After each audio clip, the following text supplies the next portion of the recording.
Hey guys welcome back to the Canadian fever channel. आप सभी का बहुत बहुत स्वागत है part 2 real exam listening test 2 के अंदर।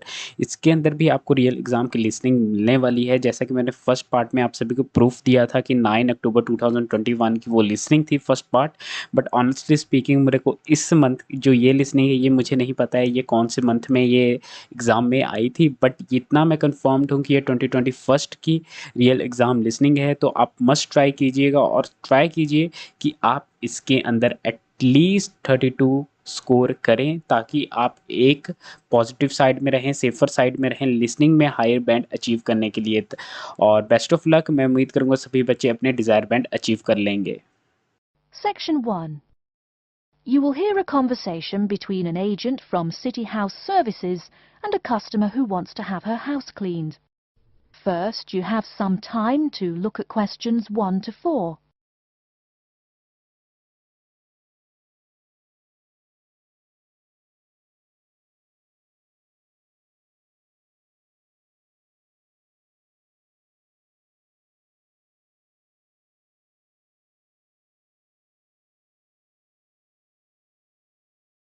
You will see that there is an example which has been done for you.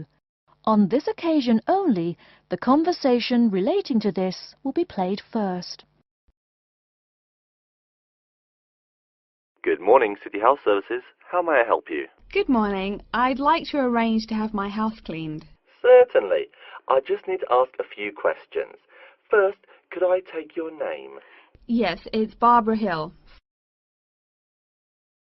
The woman says that she is Barbara Hill, so Barbara Hill has been written in the space. Now we shall begin. You should answer the questions as you listen, because you will not hear the recording a second time. Listen carefully and answer questions 1 to 4. Good morning, City House Services. How may I help you? Good morning. I'd like to arrange to have my house cleaned. Certainly. I just need to ask a few questions. First, could I take your name? Yes, it's Barbara Hill. Thank you. Next, is your house in London? Yes, it's in Kingston in southwest London. Okay, southwest London and, what's the postcode? SW105. And what is the square footage and what rooms will be cleaning? The whole house is 268 square feet, and there is no need to clean all the rooms. I only want to have my bedrooms cleaned. Okay. How many bedrooms does the house have? 3 bedrooms. Oh no, sorry, we used to have 3 bedrooms, but we only have 2 bedrooms now. Are those single bedrooms or doubles? Doubles. Fine, 2 doubles. There's one more room which needs cleaning. It was used as a bedroom before, and now we have converted it into an office. I understand. 3 rooms have got to be cleaned. And are all of those rooms upstairs? Yes. Then downstairs we have a kitchen diner, conservatory and lounge. The kitchen diner is quite large and has the usual equipment: cooker with oven, refrigerator, cupboards and worktops. The conservatory has a lot of plants, but there's no need to take care of them. The lounge has a leather 3-piece suite and a large coffee table. Thank you. And do you keep any pets? Yeah, I really love keeping them. I've got 2 dogs and 3 cats. Okay, then if our staff come over to offer the service, please take your pets away. Have you looked at our service packages? Yes, I have one in front of me. Excellent. Before you hear the rest of the conversation, you have some time to look at questions 5 to 10.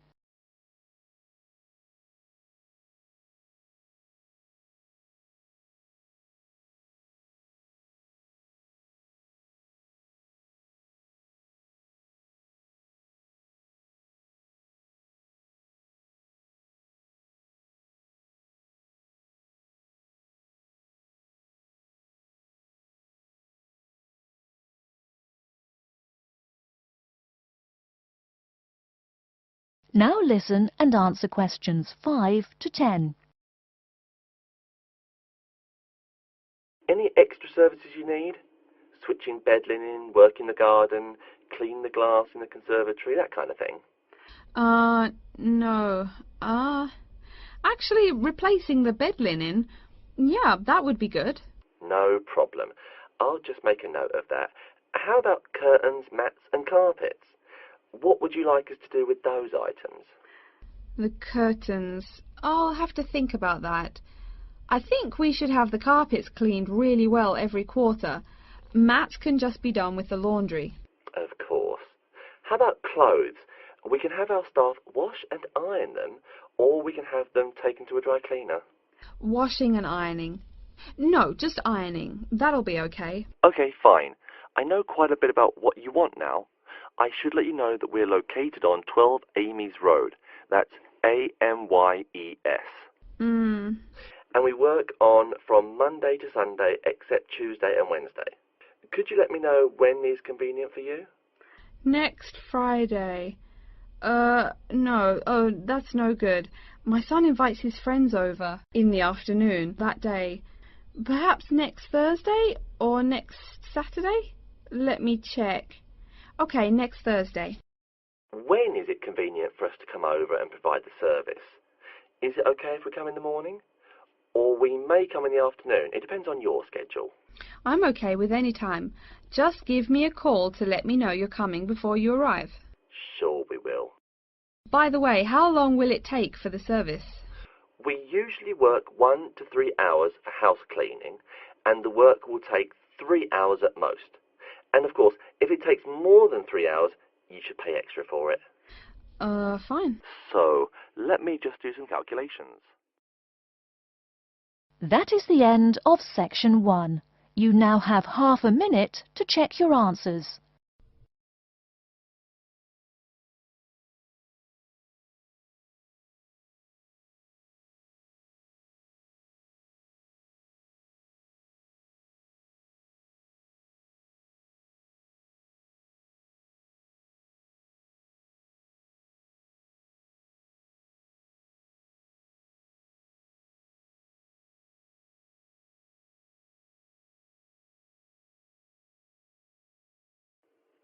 Now turn to section 2. Section 2. You'll hear a talk by a security worker from Sydney Airport who is introducing the day-to-day operations of the Australian Quarantine Service. First, you have some time to look at questions 11 to 17.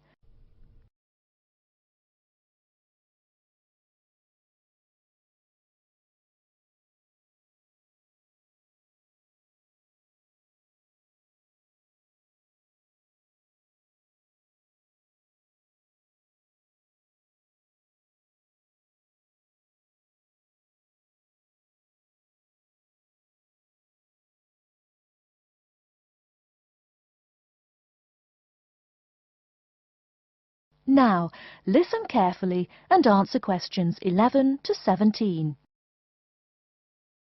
Hi everyone and welcome to Sydney Airport.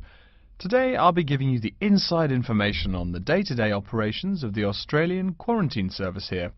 We hope to provide you with a better understanding of why such heavy security regulations are necessary by educating you on how we operate and why we do the things we do. We're not here to try to persuade you to fly through Sydney Airport, though we hope you'll find your experience relatively stress-free and comfortable. First things first, our personnel. Can anyone guess how many people work at Sydney Airport?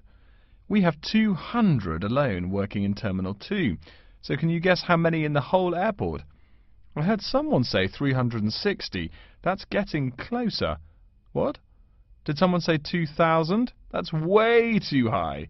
Sydney Airport actually employs 440 people. A lot, right? And about half of those employees work in security-related matters. Moving on to our not-so-human employees, let's come and see our favourite pooch, Milton. Milton is our best drug-sniffing dog on the force. He's friendly to most people. You can even come pet him at the end of our tour. Burnouts, beware though. He'll find everything. Notice that even though there are so many of us around him, Milton stays quite calm. This is the precise reason he was chosen for the job. Dogs that are chosen are not predisposed to sniff out different narcotics. That's something we teach them already. So here's a part of the airport most people never notice, the cargo transport terminal. This is where packages are shipped to and from. Normally, we ship around 4,400 packages per month. In this airport alone, over 52,000 packages were shipped in and out over the past year. We ship to and from 170 different countries. Not bad, eh? Probably it will go up to over 72,000 packages this year. And despite over 100 flights in and out of here daily, the number of lost or delayed packages is impressively low. If you send your package through here, rest assured we'll get it where it's going. Let's move on to the area most of us are familiar with, the passenger terminals. In order to be allowed into this area, you must pass through security with your ticket and, if you're travelling internationally, your passport. If you're travelling domestically, you just need a legal form of ID. If you don't have those, you will not be allowed to pass through security and board your flight. During the security scan, your carry-on items will be checked for dangerous items such as weapons, sharp objects and liquids that exceed our specified limit. If you attempt to pass any of the prohibited items on this list posted at the entrance, you are still allowed to board the plane, but you'll be given a warning and your item will be confiscated. Don't worry, we will not arrest you for having too much shampoo in your bag or anything like that. We also search your carry-ons and parcels for any perishable items. We prohibit the transportation of local vegetation and prohibit parcels containing any insects in them. You may or may not have learnt about this in biology class, but when some plants are introduced to a new environment, they spread wildly and wipe out the current species around it. It is important to control the introduction of new plants into an ecosystem, so we must prohibit the transport of any fertile seeds. So what happens to parcels containing possibly suspicious items? It's of course something we do not take lightly here. If an object passes through the scanner that appears suspicious in any way, it is separated out for manual search by a member of our trained security personnel.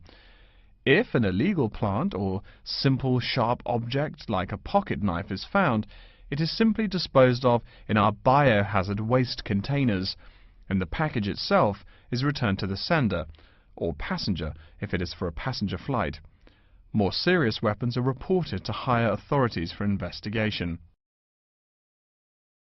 Before you hear the rest of the talk, you have some time to look at questions 18 to 20.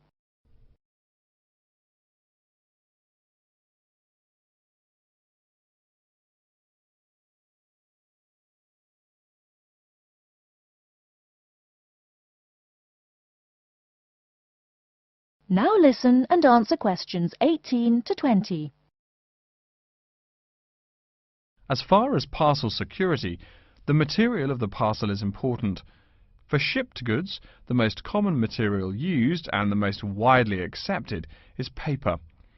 Make sure it is packed sturdy enough with no rips or tears. We've definitely had packages rip open before due to haphazard packing. A more common problem, though, is the package labels. When an item does not make it to the right place, this is the most common reason. The label may not be in the right place or marked clearly enough. If you're receiving any items from abroad that must be declared, please remember our guidelines in order to ensure the timely delivery of your item. Make sure it is packed correctly, and we ask that you notify customs between 2 and 10 days within the item's scheduled arrival date. OK, before we move on, are there any questions? That is the end of section 2. You now have half a minute to check your answers.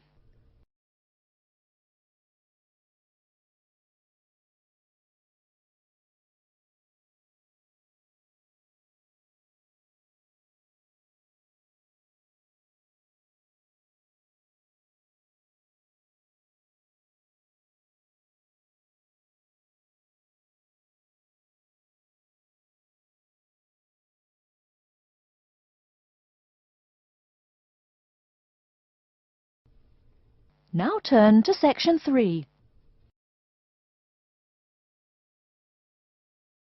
Section 3.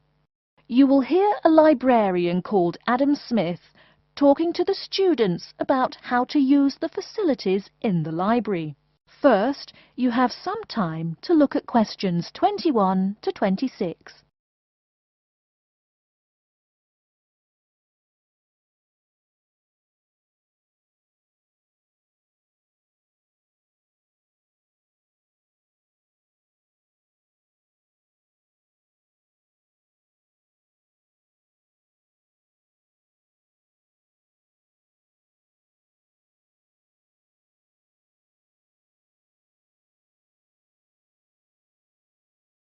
Now listen carefully and answer questions 21 to 26.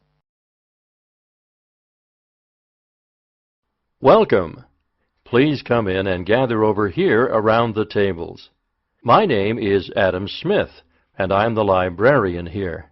I'll show you around today and explain how to use these facilities. Hopefully, when I'm done with it, you'll know the ropes. And please feel free to let me know of any questions or concerns that you may have. Now we're at the gate of the library. Upon entering into the door, you'll find that the restrooms are on your left-hand side, and opposite them is a photocopy room. Many of you are wondering about the check-in and check-out process. What you have to do is go to the circulation desk, which is to the east of the photocopy room. The reading room is a really large area in the center of the library, just to the north of the circulation desk. I'm sure you won't miss it. If you're here to do research, this is where you should bring books to look through. However, if you're here to do any group projects or other interactive activities, I advise you to use one of the study rooms, which are just to the east of the reading room. Moving on to the southeast corner, we have the periodicals section, just next to the study rooms. We have a collection of different newspapers and magazines in this section. You can get last week's weather reports, or all the top stories 5 years ago. Our periodicals can be traced back 20 years to the time when our school library was built. Our first question. Yes. Can we check out magazines from the library? I'm sorry, but you cannot take any periodicals out of the library. You're welcome to read them for as long as you want while you're here, but you cannot check them out. I wonder if there is any place where we can get some food in the library. Do we have a store here? Of course. The Food Service Center is just meters away from the study rooms. It's on the northeast corner as you look at the map. The Food Service Center offers different kinds of snacks, though it's not big. Well, moving on along to the west, you will find the Video Resource Center on your right hand. We have educational videos and documentaries, as well as major motion pictures. We ask that you pay attention to the tag on the video that you pick up, as many of our documentaries are for on-site viewing only and may not be taken out of the library. To the west of the Video Resource Center is our satellite TV station. Here we stream the news from Channel 19 for most of the day. How many channels does it have? It does have nearly 200 channels, but we generally will give top priority to channels with some big events, like presidential addresses or other breaking news. During the coverage of the presidential debate, students will take a break from studying and flock to watch it. Last, but perhaps most important, is the inquiry desk. It's just on the left-hand side when you walk into the library, so it's impossible to miss it. If you have any questions about how to use equipment or where to find something, come and ask the assistant. Don't be shy, because that's what they're here for.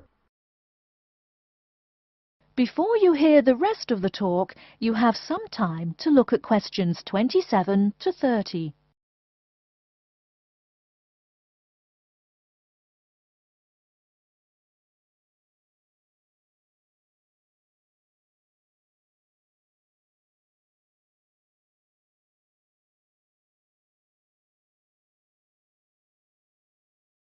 Now listen and answer questions 27 to 30.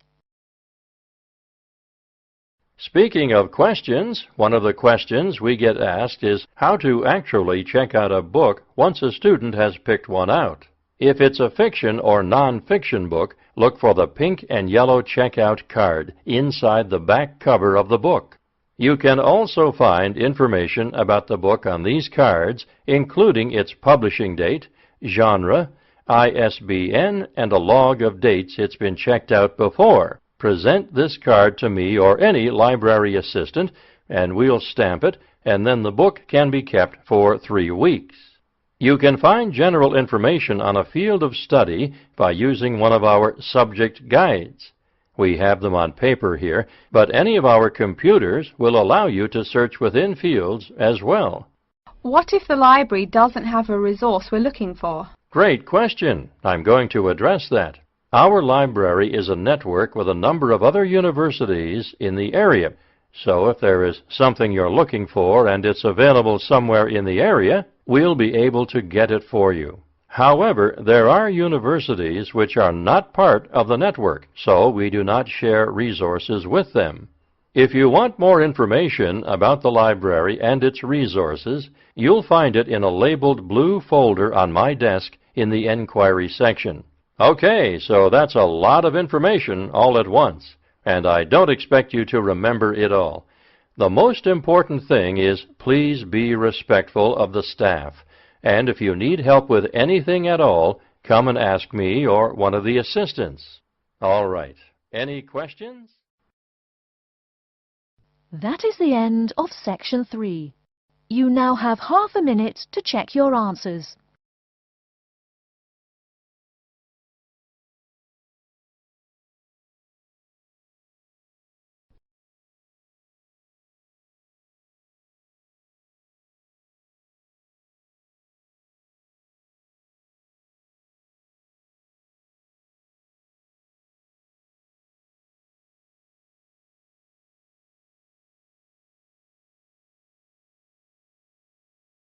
Now turn to section 4. Section 4. You will hear a lecture about Crocodylus niloticus and its living habits. First, you have some time to look at questions 31 to 40.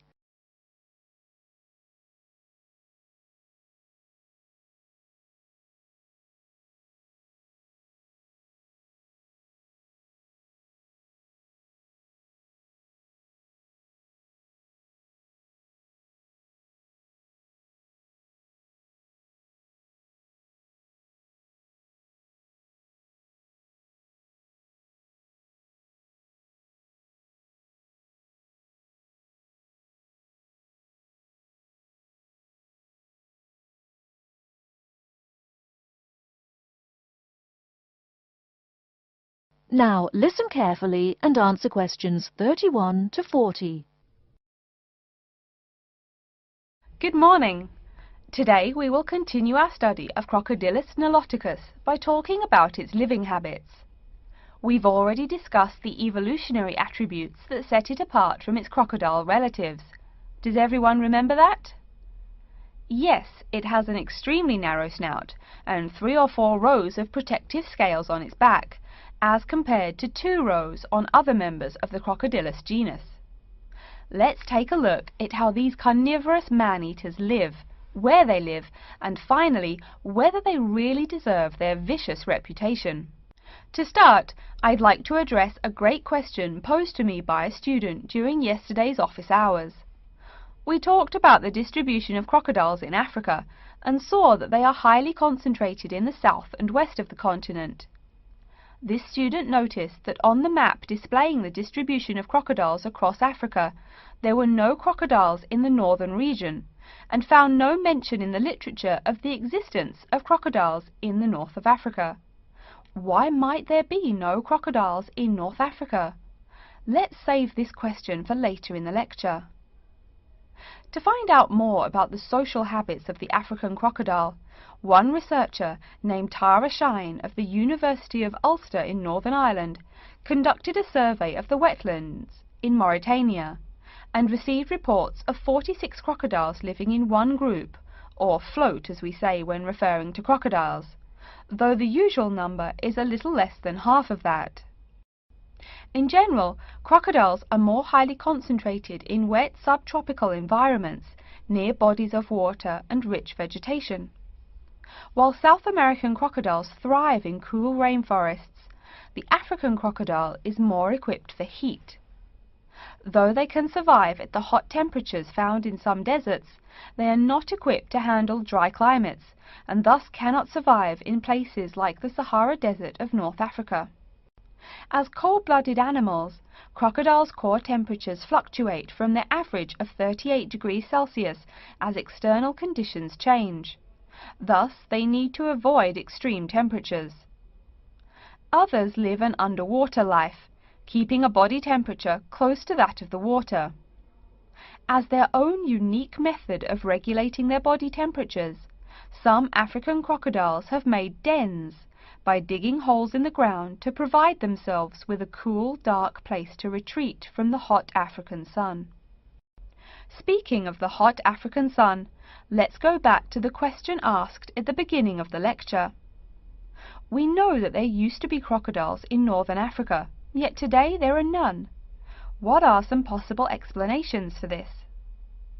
Some students have suggested that the African crocodile has evolved from a desert creature into a wetland creature, thus causing them to migrate south for more appropriate conditions. Others presume that the crocodile was hunted out of northern Africa by a fiercer predator. While these are intelligent guesses, the real story is a little bit different. The key to this migration is that the Sahara Desert did not always cover the north of Africa. About 8,000 years ago, the land was fertile wetlands, perfect for breeding crocodiles. Over time, though, the area dried out and the wetland slowly turned to desert, leading the African crocodile to migrate south to the marshlands they call home today. Some crocodiles did, however, adapt to living in dry conditions. In Mauritania, some crocodiles have learned to survive in an area where they can go up to 8 months with no water, by spending the driest of times in what's called a torpor, or short period of hibernation. To utilize every bit of rainfall, these desert crocodiles dig underground caves that collect runoff, thus staying cool and hydrated. During the mating period in November and December, males attract females to their viciously protected territory through a number of behaviors that range from snapping their jaws all the way to sending infrasonic pulses through the water. Afterwards, the female digs a hole up to 60 centimeters in depth to store the eggs for an 80-day incubation period. The female protects these eggs during the period, and sometimes even helps crack the eggs with her snout at the end. These teeth-gnashing carnivores are softer than we think. Although these vicious creatures have attacked humans on a few occasions, the residents are not afraid of them. In fact, they show a great deal of reverence towards these wondrous creatures. Some say that crocodiles bring water to their habitat, so if they leave, they will bring the water with them. Obviously this is not true, but it demonstrates the admiration the inhabiting people have for crocodiles. Generally, crocodiles do not predate on humans. They attack when humans populate the crocodile's habitat, instilling fear and uneasiness in the crocs. Like any other species, crocodiles are known to attack when feeling fear. There's still a lot more to be discovered about the African crocodile. Researchers want to know more about the population size, how many crocodiles inhabit Africa in all, how they form separate floats, etc. There is still also much to learn about migration patterns and relations to other populations of crocodiles now found in other parts of the world. Next time, we'll examine a few specific case studies of crocodile populations in southern Africa. That is the end of section 4. You now have half a minute to check your answers.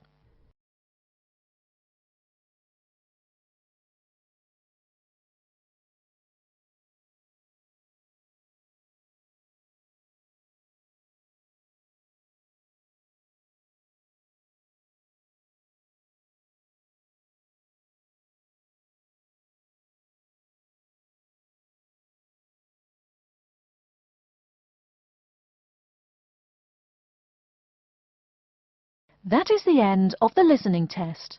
In the IELTS test, you will now have 10 minutes to transfer your answers to an answer sheet.